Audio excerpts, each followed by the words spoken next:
if you see golf is on the television, if you are wearing hoodies, if you see people wearing gym shorts heading to school, that means spring is around the corner, which means baseball is here. They are in Arizona, they're in Florida, and in a couple of weeks, they're going to be in Tokyo. And we're here to break down everything that has been going on with the Chicago Cubs here on the Sports Cubicle. I'm your host, Mike Mercado, joined with the marvelous one, Dan Marver. And to join us for the first time this season in 2025 is best friend of the show. You can see all his stuff when it comes to the Chicago Cubs over on Tab Sportsnet. The first time, his first season over on Tab Sportsnet. He is our brother. He is your brother. He is Rich Eberwein. What's up, Rich? How you doing, bud? Doing fantastic. We got Cubs games on the air. Their baseball season is underway, and I couldn't be more excited about it. And if you guys want some in-depth conversation, go on to OnTap Sportsnet. Some of the latest articles, 3 Cubs who need to step up after Javier Assad's injury update. So you've been working on that story as that continues to break and break and break. And there's some stuff we'll talk about the roster in just a little bit. That's the most updated story as of this recording. And you've even gotten into watch Shota Imanaga play Go Cubs Go on guitar, which hits the social media and just endeared him to Cubs fans. But one of the stories that you brought up, and it was a few days back, is Cubs legend Sammy Sosa returns to coach players in spring training. Now, Rich, you and I always joke around around the office over at Heartland. My age, your age, Unc status, going to be a dad, all this. And I don't know how your connection is to Sammy. Marver and I have had years at this point talking about the Cubs, the foundation on which Tom Ricketts has been able to build his sports empire on what Sammy Sosa really did in the 90s and 2000s when Major League Baseball was influencing its players to do the things that they were doing with performance enhancing drugs. But I don't know for somebody like you, when you were coming up, how much Sammy Sosa meant to you as a fan or just as a spectator, as somebody who covers baseball, covers the Cubs. The impact of Sammy coming back finally, what did you think it meant for Cub fans, for the organization, and what kind of positive impact can it make for the entire team moving forward? Yeah, I think I definitely have a little bit of a different relationship just because I was so young when Sammy Sosa was playing. I think when he left the Cubs, I was about 8 or 9 years old. I think the first Cubs team that I like genuinely followed was like the Lou Piniella Cubs, 2007, 2008, which was past Sammy Sosa years, right?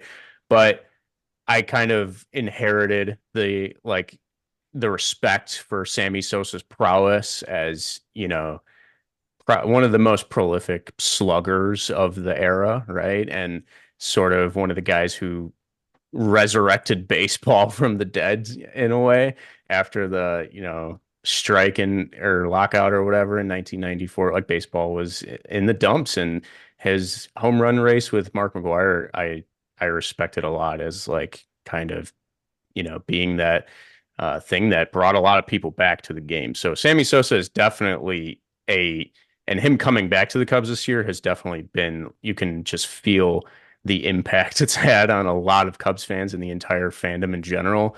And him being back in the dugout this week to kind of like coach up some of the young players was just a really cool thing to experience on Marquee Sports Network. And especially because like he's talking to guys who could be like the future of the Cubs, right? Like Kevin Alcantara was talking to him for a long time. Another, a guy who kind of has a similar profile to Sammy Sosa, right-handed slugger, outfield type, So, and then another guy he was talking to was Vidal Brujan, who is not a slugger, right? And he has one conversation with Sammy Sosa in the dugout and then hits a home run to deep left field the next at bat. So it was a cool thing. And I think it's definitely nice to have him to add him to this pool of legends that the Cubs have, right? Like alongside guys like Rick Sutcliffe and Fergie Jenkins and Ryan Sandberg. So, I think just being able to tap into his knowledge as a hitter is going to be something that the Cubs can really value from. Yeah, I mean, it's something we talk about all the time here. It's one thing to take any type of supplement from weight protein to performance enhancing drugs. It still doesn't make hitting in 100-mile-an-hour fastball from Roger Clemens, who is also on PEDs, any easier. And when for people like Marver and I and, Paulie, who love baseball, we remember what happened when Michael Jordan retired in 98. The athlete here in Chicago, it wasn't a Chicago Bear. It wasn't a Chicago White Sox, as great as Frank Thomas has been and is in the history of baseball in Chicago. It wasn't a Blackhawk. It was Sammy Sosa who carried Chicago sports. And in that summer of 98, after you have Michael Jordan win his final NBA championship, what is going on? Baseball is at its peak with a St. Louis Cardinal and Chicago Cub doing some astronomical numbers and what we know are inflated numbers, but nonetheless a part of history. And before we get into the 2025 Cubs, Marver, I really wanted to get your opinion on this, that you have two different generations of Cub fans with Rich and myself. And what you talk about watching some of the greats. Like I love Ryan Sandberg, like Rhino and Sutcliffe and Jenkins and Hawk and all these different guys. But what did you think when Sammy was brought back to the family, the way the Ricketts have handled the entire situation? And what do you think it means moving forward with 21 when it comes to maybe statues, retired jerseys? How do you feel it ends up playing for Sammy? Well, obviously, there was that period of time where he was unwelcome. I don't know what the exact reason was, but obviously, he has a history of steroids, performance enhancing drugs, etc. And maybe that's part of it. But for me, I wasn't alive in 45, but we went through this period here where there was very little excitement, even though there were some great players in the 60s, the Banks, Becker, Kessinger, Santo infield among them, but never a playoff because there was only two teams that made the playoffs. So to have some excitement, and even that home run derby with McGuire was very exciting, and it led to some playoff appearances. Sosa was in them, and that was the first time really in half a century that they'd even been in won a playoff series. So it was pretty exciting for a Cubs fan. I mean, my father didn't ever see the Cubs win a World Series. So there you go. So now I'm able to talk to him beyond the grave that I saw one. But seriously, it's good to have any former Cub name back, and if they can impart some knowledge other than using drugs, that would be a really good a good thing to do, because he was a prolific home run hitter, and a power guy, Alcantara and others could benefit from his expertise. And shout out to Papa Marver and shout out to every single Cub fan who was watching, who didn't get a chance to see the great thing happens. I was one of the fortunate ones that got to call all my uncles, my brother, my dad, and my grandfather. So I count 2016 as the ultimate blessing. And that's what makes the Cubs relationship with its fans and Chicago White Sox. I don't want to leave them out in this conversation when it comes to the connection we have with history. And I think it was really important for Sammy to be part of history. I also believe it's important for a lot of players. And there's a lot of conversations with guys like Pete Rose and other steroid users like Barry Bonds and other players that have other different things. But baseball is all about history. And I think it's always important to always make sure we, good and bad, acknowledge the warts and the triumphs of Major League Baseball. But moving into 2025, we got somebody here who is connected, watching, and is in the pipeline when it comes to what is going on with this Cubs team right now in Arizona. And Rich, you and I have talked a lot about what we liked, what we didn't like, and what our hopes were heading into November, December, January. But now we're in February. Heck, March is right around, March is here by the time the Sports Cubicle goes on Sunday. What is one thing that you liked, and what is one thing that disappointed you from this offseason, from maybe a roster construction or the way the front office handled something, maybe something you heard from Craig Counsell over the last 3 months? What was the one thing that really made you excited, gave you some optimism, but also something that made you go side-eye? Yeah, I think the main thing that I really liked about the offseason is that they fixed the bullpen. They really made it a point to uh beef up the back end of the bullpen and the depth, which is something that was really an Achilles heel for the 2024 Cubs. Like they had like two or three key injuries, and then the bullpen was kind of just for like almost half the season just thrown into complete chaos. And I feel like they left a lot of wins on the table that could, if they had converted a couple more saves or just been able to hold close leads in the seventh, eighth, and ninth inning last year, you're talking about the difference between a playoff run and not. And that's the name of the game right now. And so, they had added Ryan Presley, who didn't close last year, but it wasn't for lack of ability. It was because the Astros signed Josh Hader, who is one of the best closers in baseball. Um, so he has 4 seasons of being a legitimate lockdown closer for the Astros under his belt, including one where they won a World Series. So that was a fantastic addition, in my opinion. They added Ryan Brazier, who is another fantastic veteran right-handed pitcher from the Dodgers. I really like that move because he was after the Dodgers signed like 3 different closers, they had to designate a good pitcher like him for assignment just because they didn't have enough room on the roster. And the Cubs were able to sweep in and actually, even though he's only getting paid like $4.5 million this year, they were able to get the Dodgers to eat some of that contract too. So that was kind of a shrewd move. Um, and yeah, with the additions that they made in the middle of last year and then the ones that they made this offseason, I'm pretty excited about the bullpen. There's a lot of young arms, and then these young arms can also be coached up by another addition they made to the front office, which was Tyler Zombro, which was another very shrewd move and under the radar that people don't talk about as much, but because it's more of a behind the scenes thing. But he was he was a pitcher for the Rays for a while and is kind of seen as this like pitching guru in a way.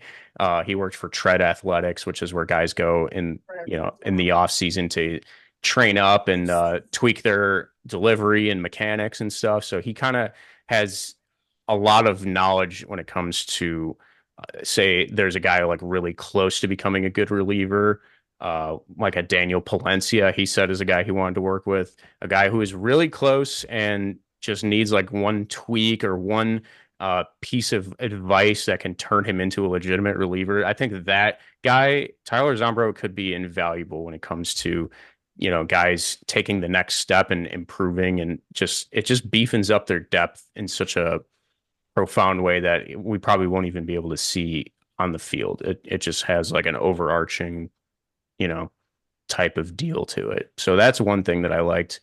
As far as I didn't like the starting pitching additions. That was they had a lot to work with in terms of free agency. Like they could have gone after a guy like Corbin Burns or Max Fried or Blake Snell, somebody to, they could use a guy who can, be a workhorse in the rotation, a veteran workhorse. And they didn't accomplish that. Matthew Boyd doesn't check that box. He hasn't been healthy in a very long time.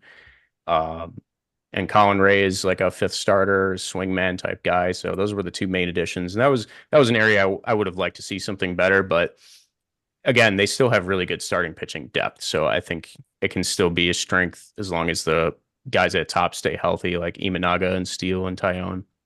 Will the offense at any point be broken like it normally is, the way it seems with this regime? Is this roster, is this lineup, even though you've lost, like say, a Cody Bellinger, but bringing in a Kyle Tucker, does this lineup has more of a potential to avoid that type of speed bump, that type of pothole comparative to some of its contemporaries over the years past? Or is it still very much susceptible to having these ruts? Not a normal major league season rut that every team goes through, but one of these devastating season ending runs that the Cubs have been finding themselves in over the last few years.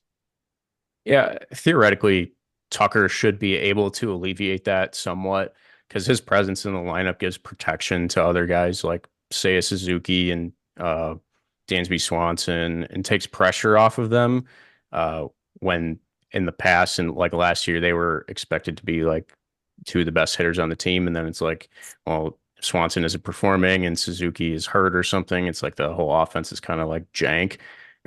But that being said, they are going to be relying on 2 rookies this year to be starters. Well, PCA was a rookie last year, but this will be his first full MLB season.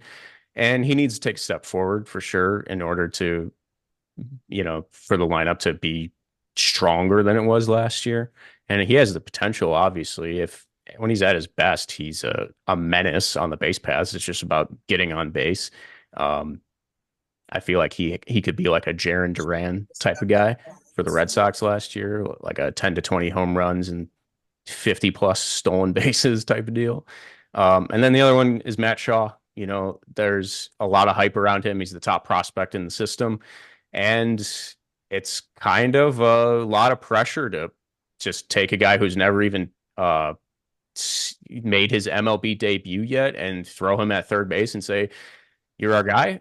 They haven't done that just yet. Like he's going to have to earn that spot in spring training, but he's basically going to be the guy this year by all accounts, if he's healthy. So that's a lot of pressure for a guy who is a rookie. So that's, they're going to be looking for a lot out of Shaw and PCA. So theoretically, Tucker alleviates a lot, but I feel like there is the potential for them to go through ruts as well. Marver, I want to throw it to you for a second because Rich has been on top of a lot of these players through the development, through the pipeline from the Bushes and the PCAs. And I want to kind of throw it to you when it comes to like the Shaws. Do you think the Cubs have done enough this offseason? Because I think a lot of this comes back to Alex Bregman, right? Like people have moved on. They didn't sign him. But it was almost a symptom of what I think a lot of people have kind of still up their craw, if you will, that there's a lot of talent, there's a lot of prospects, but you are asking a lot from a lot of young players that are unproven. And you are asking guys like Dansby and Nico to perform at a higher level coming off of surgeries and off of injuries. I mean, Rich and I laugh about it all the time off mic about Dansby playing with his guts hanging out throughout an entire season. Like it's incredible that they played as well as they did. But what did you think about the way Theo and Carter handled this offseason and the way the roster is constructed right now with so many young players? And if, let's say, PCA, to be fair, does take that next step, what do you think about this young core of corner infielders and the center fielder for the Chicago Cubs? In terms of, I mean, obviously Crow Armstrong is a center fielder, so they're going to be depending on him.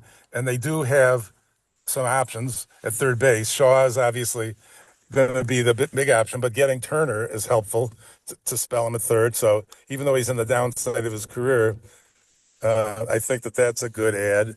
And I like, obviously, set Suzuki's going to be more of a DH because of his defensive liabilities. And I mean, they have some other people that they could put in if things don't work out. So I do like some of the depth, Bertie and others. They added on, and even the funny thing is about the bullpen. I mean, in the previous years they had a veteran closer that they had at the beginning of the year, and I guess last year they were counting on Adzalay to be the closer, and he didn't pitch at all. So that was a big problem for them, obviously, and cost them the playoffs, as we stated earlier. But as it stands now, you have some options. I do like the bullpen. I like the corner. I mean, obviously, Bush has proven himself at first base, so there's no problem there. And I do still have my questions at third base.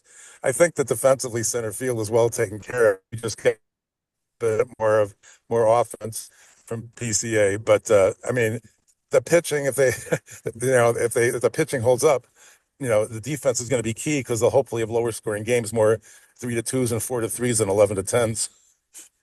And that's why I think it's going to be really important defensively when it comes to this infield. How recovered are we going to see the middle infield, this young corner outfielders? And like you said, you have Ian Happ out there with PCA alone. That's covering everything. And it can be a very strong defensive team, right? And then, Craig Counsell gets the best in between the lines, right? Getting the best in the margins, getting the best out of players. So I think all that together does give them an opportunity, even if they didn't hit the home run during the offseason. They didn't land the biggest of fish, even though you could say Kyle Tucker was a pretty damn big fish to land.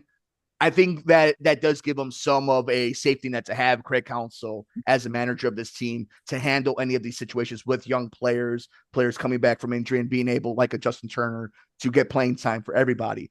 Speaking about playing time, games are about to matter in just a few weeks, and heading over to Tokyo, you have two marquee franchises. And I want to, Rich, you've talked about the lineups. You've talked about Shota and his impact, Justin Steele being really great teammates, talking about Shota being the starter, the opening day starter for the Cubs. And you really do have a nice 1-2. Is it top of the league 1-2? I don't know.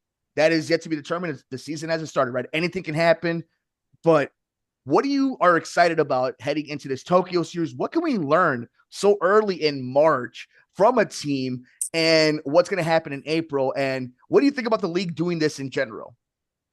I think it's definitely really good that they're doing this. I think it's you know, I think it's a great opportunity to expand baseball into other markets, and not as if baseball needs to be expanded in Japan, but it's it's definitely good from an international, standpoint, just to showcase these two teams who, have the best Japanese players that are in the game right now, arguably. Um, and it's kind of cool that the Cubs are even in on this, right? Like it's cool that they were able to sign guys like Seiya Suzuki and Shota Imanaga, and they're two of the best players on the Cubs. Like Suzuki is war wise has been one of the best hitters for the team for the last few years, and Shota Imanaga got Cy Young votes last year, so it's definitely awesome. And yeah, like you said, Justin Steele was probably in line to start that second game. I'm hoping that we don't get an internationally televised smackdown at the hands of the Dodgers, because Mm. they definitely have it's not even close. They have the undisputed best lineup in baseball, three guys who have won MVPs, and but it should be fun either way, and I'm looking forward to it. And the other thing I'm looking forward to is before the Dodgers series starts, the Cubs will be playing two exhibition games against a couple of Japanese teams. So that will be fun to watch too. Yeah. And like you said earlier, they're going to be a little banged up when they go to Japan. Nico Horner, the Craig Counsell said today that Nico Horner won't be ready for the Japan series, and he's not even going to make the trip to Tokyo, which is a bummer. Uh, but he did say that he is on track to start the first series in the U.S., which is against the Diamondbacks, I think 9 days afterwards. And there's also questions if Matt Shaw is going to be ready for the Japan series too. He's coming off a oblique strain. Um, and Council said today that he should be back in the lineup this weekend. They fly to Japan in 2 weeks from today, though, as of when we're recording this. So there's questions if he'll be able to ramp up to be ready for that. I don't think he will be. So you could be looking at somebody else like John Birdie or Justin Turner, or maybe Gage Workman starting at third base. Gage Workman is one of the more interesting storylines of spring training so far. If you want to dive into that, I don't know, but yeah, that's kind of Go into it. Talk a little bit about that. yeah. Gage Workman. I would go as far as to say he's the best defensive third baseman that the Cubs have in the system right now. Just on the small sample size that I've seen, and just the grades that scouts have given him. Um, it's a matter of his bat, though. He's a left-handed hitter, and theoretically he's a slugger, but it's about him showing that he can handle top line pitching, because he hasn't played a game above the AA level yet.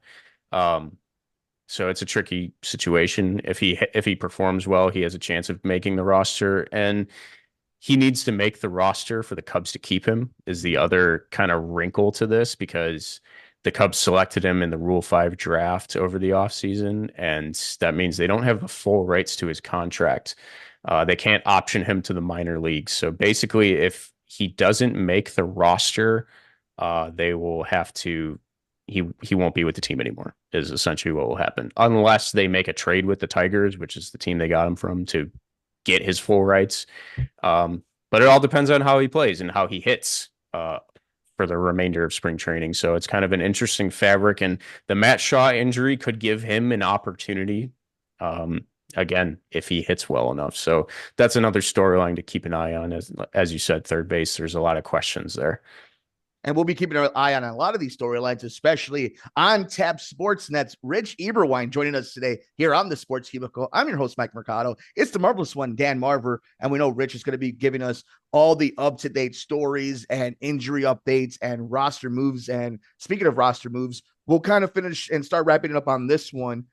Tell me a name that we're going to be surprised doesn't make the roster and isn't on opening day in America, in the United States, in this Arizona series. Who is a surprise name you don't think is going to be on the Chicago Cubs, at least to start the season? I would say Ben Brown.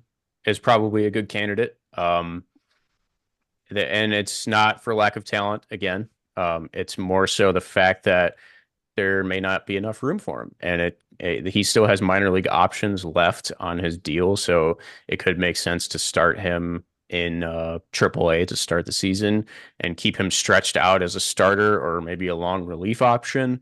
And when somebody goes down with an injury on the pitching staff, it's not a matter of if, it's usually when he will be there. Like he's going to pitch games for the Chicago Cubs at the major league level this year. That's pretty much a certainty if he's healthy. So, but I don't know if he's going to be on the team to start the season. So that's probably one. Before we throw it to Marver to get his final thoughts on the ending of February and heading into March for the Chicago Cubs, I want to kind of talk to you a little bit about this, Rich, and how everything is going in Major League Baseball, the NL Central, and we know the CBA is coming to a head in just a few years. How important is it for the Chicago Cubs to take advantage and make a playoff run this year? I know every year is important, right? For every franchise to make the playoffs, to get a bite at the apple. But the frustrations within Cubs fandom, the amount of pricing that you see at these ballparks around all the sports, and the way the economy is, and the way sports deals are being done, and the Cubs having an opportunity right now in what isn't a strong NL Central. How important is it, particular for the 2025 Cubs, to play baseball in late October, mid-October, to have meaningful baseball past September? Yeah, it's definitely, this is the best chance that it feels like that the Cubs have had since they traded the World Series core away a few years back. So it would be pretty disappointing if they didn't make the playoffs, especially given the state of the NL Central at this point. The Cardinals are about to start pretty much a full rebuild. They haven't traded Nolan Arenado yet, but they are actively shopping him and looking for a suitor. So they've already traded Paul Goldschmidt. They are pretty much out of contention for 2025. And the Milwaukee Brewers lost two of their best players this offseason. I am so sick and tired of every year expecting the Brewers to take a step back and then them just somehow figuring out how to win the division, which has been like the status quo for the last 6 years. But I'm drinking the Kool-Aid and saying that the Cubs will go ahead of them this year because they just lost one of the best closers in the league and their best hitter, which was Adames. So, and then the Cubs added a top 15 bat and fixed their bullpen and have better depth and theoretically better defense and base. Like on paper, the Cubs are better than the Brewers, and I'm just waiting for it to pay off. I don't know. So yeah, the Brewers are basically the biggest competition, I think, and maybe the Reds too could take a step forward now that Tito is managing them and they have a superstar player, Ellie De La Cruz. It's a matter of their pitching holding up though, and the Pirates are just always kind of trash, and they're not going to take advantage of the fact that they have one of the best pitchers alive on their team right now. So, yeah, I don't know. I like their chances, and if they don't make the playoffs, it will certainly be disappointing. And you're kind of looking at Jed Hoyer's job in jeopardy. We've talked about this off mic a little bit, but we've never been in this situation where it's like the general manager or president of baseball operations is heading into like a lame duck year, and it's like they haven't, at least in the Ricketts era, right? And they haven't made the playoffs in the last 2 years, and you were kind of supposed to last year. You were in a good position to and didn't. It's kind of uncharted territory for the Ricketts era, right? And if he doesn't make the playoffs again, it's going to be hard to justify giving him another deal because it's like the results at some point need to start showing up. So, Marver, before we let you go, what are you most excited about to see in March? Do you have optimism now that you've seen a little bit of baseball? You've seen what the roster actually looks like. No more speculation, no more trade rumors. They have kind of the team that they're going to have, at least for the next few months. What are your feelings about the Cubs as we wrap up this first roundtable of the 2025 season? Yeah, I've enjoyed watching the preseason games with Shambi when he's there, if he isn't doing the Houston Texas Tech basketball game instead. So it's good seeing the regular announcers. They're not doing regular announcers on radio yet, But it's good to see the green grass and the regular announcing team. And I'm pretty excited about the team. I think that they've got all the pieces they need to have. About Workman, may be a benefit to him that he has no more options and he's so versatile, and they have so many spots where, with injuries and whatnot, that they might keep him around. But, a left-handed bat is always good. But the one thing to keep in mind is it looks like the rotation is left-handed heavy. And maybe that will be an advantage. Maybe it won't be, because there's some teams that have some big right-handed sluggers, and they do have obviously options with Talion and others to pitch from the right side, but it's left-handed heavy, so that's kind of an unusual wrinkle too. But I am optimistic. I too think that if they don't make the playoffs, there should be a house cleaning. Maybe, I don't know.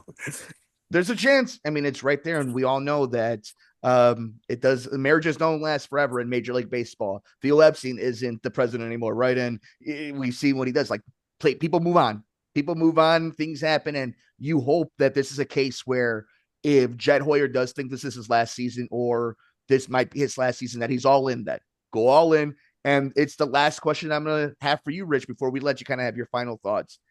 If they're all in, if they're in it come June, July, are they going to be willing to mortgage a lot of their future? It's philosophical conversation you and I have had plenty of times. Are they willing to do it if they need to bolster that starting lineup? Will they call San Diego? Will they call some of these other teams and show them, yeah, these are the names. You pick one, give us Dylan Cease. Is that in play? Will that be in play if everybody's all in and jobs are on the line? Yeah, I think for sure. Like, if they're in it, they're going to add at the trade deadline. Are they going to mortgage all of the future? I don't know about that. They'll definitely make additions. They usually do. They did last year. Like, they'll probably make a trade for a bullpen arm, a rental, or a bat here and there if they need it. And I don't know if Dylan Cease is going to be on the table or not. The Padres could trade him before then. But certainly if he's pitching well and the Cubs need rotation help, they have the prospects to deal, and they will only have to cover the last third of his salary this year. So for sure, yeah, if there's a good deal to be made to add and they need that kind of player, absolutely, I think they will be in on it, and they should be if they're in contention for sure. Last one, what are you looking forward to besides the Tokyo games? What is something that you are keeping an eye on when it comes to the month of March, before baseball takes over in April, before teams leave Arizona and Florida? What is the one thing you have your eye on for the next few weeks? I think third base and the fifth starting job are probably the biggest things that the Cubs need to figure out right now. Other than that, just locking down the bullpen spots. Ryan Presley is theoretically the undisputed starter, but he kind of needs to earn it. So that's another thing that they're gonna look to figure out. Porter Hodge and Ryan Brazier will probably be in that conversation too. So, but yeah, I think third base is probably the biggest one. 3 Cubs who need to step up after Javier Assad's injury. Watch Shota Imanaga play Go Cubs Go if you want to warm up your hearts. The Cubs third base situation just got more complicated, and Cubs legend Sammy Sosa returns to coach players in spring training. Just a couple amazing articles and conversations that Rich is having with you. That's Rich Eberwein over on Tap Sports Net. You can also check out Rich. Rich, where are all the socials? Where can people go see the links, go support you, go check out all the amazing work you're doing? Where can they find you, buddy? Yeah, at Rich_Ebs on Twitter. And then also Cubs on Tap on Twitter is where all those articles are going to be, or at Cubbies on Tap. And we're going to Twitter one. And we're going to have all the links on the description below and all the different videos and stuff. Marver, before I let you go, do you have a final thoughts? Yeah, my final thoughts are go Cubs go. All right. Where's your guitar?